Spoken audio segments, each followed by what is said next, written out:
goddess has been the catalyst for a vast new religious movement, which is being regarded as the fastest growing religious movement in America today, the religion of the living goddess. I would wonder if you might have any comments about this new movement, the resurgence of goddess worship, and a projection of how you see that for the future. Why it was in the past so slow and why it is so fast now, yes? It's interesting. Well, of course, one thing is the feminist movement, and women are helping to spread the idea, that is clear. And another is that the material became ripe for interpretation. There is so much that I always question, how come that for so long nobody really touched the question of symbolism or types of goddesses? There of course, is a lot written before me and about Near Eastern goddesses and others. But this analysis of types and symbols was not done. So why?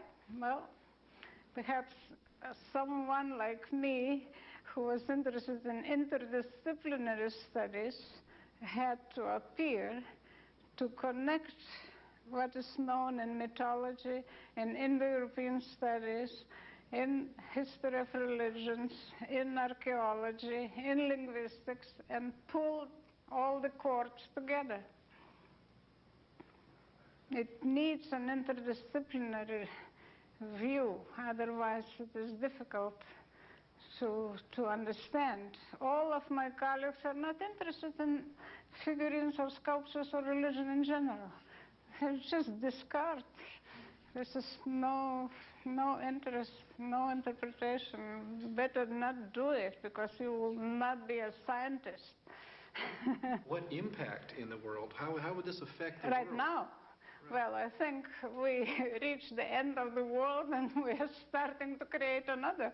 Right. Well, I expect we shall become a healthier society. We shall worship the earth, well, not in the same way. Nothing returns from the past. We cannot repeat the whole thing from the beginning. We can only transform ourselves and use our knowledge about the past and apply it for the creating the future. This is my feeling. In other talks, I've heard you talk about the fact that the old goddess cultures that you've been speaking about did not know warfare. They didn't have weapons. The invention of warfare was really an invention of the patriarchal sky god cultures that came later. Could you just briefly outline the evidence for that and how you view that story? Yes, it is true. This culture is a peaceful culture. We have no weapons except for hunting. Arrowheads exist, and even one or two daggers have been found, but these are not for warfare. Whereas in the East, the Kurgan culture produced formidable daggers around, say, 5000 BC and later.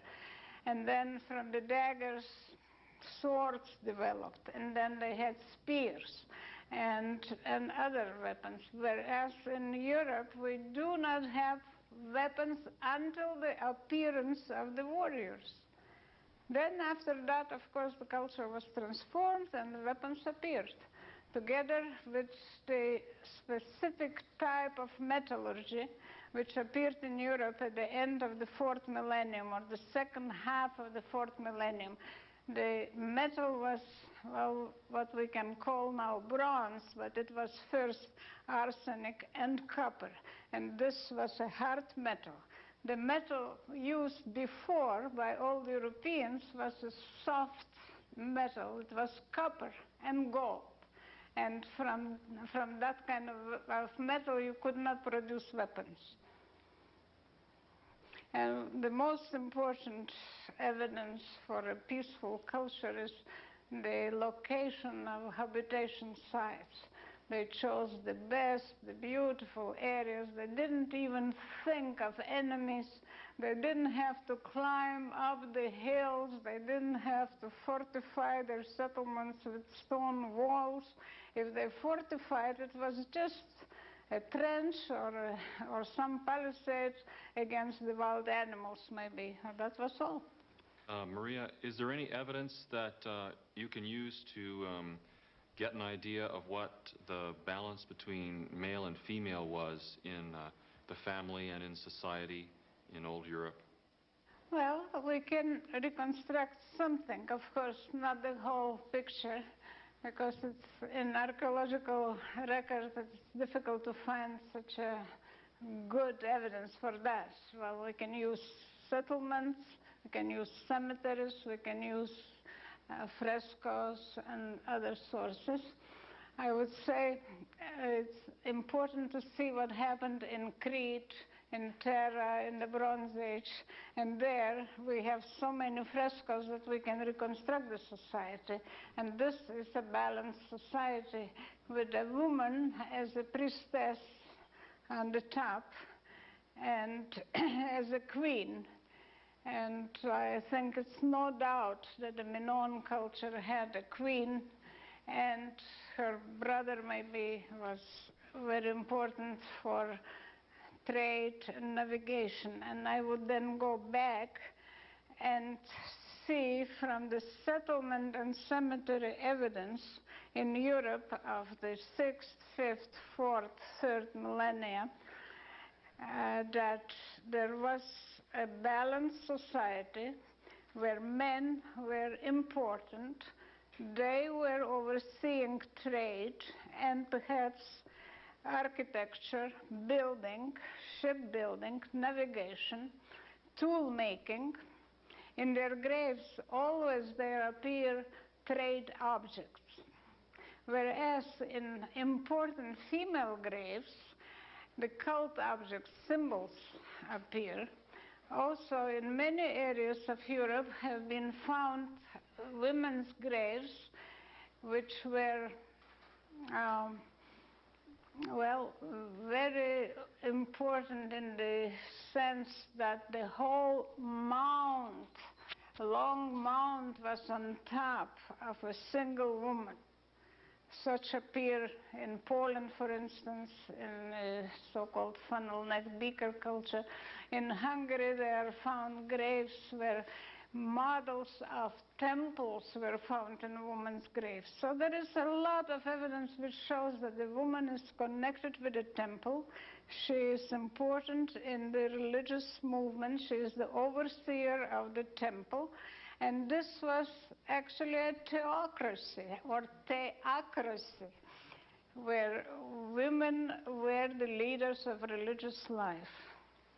But then men also served in rituals, judging from Terran frescoes where there are processions of men or men bringing gifts to the goddess, carrying fish from their fishing, bringing to the goddess. So that, in other words, I would agree with Rihanna Eisler's term, Gilani or Gilani, composed of Gi and An, woman and man, and El in the middle, linking the two sexes. However, maybe in the very beginning there was not a real balanced society. I think the woman was more important because of the goddess.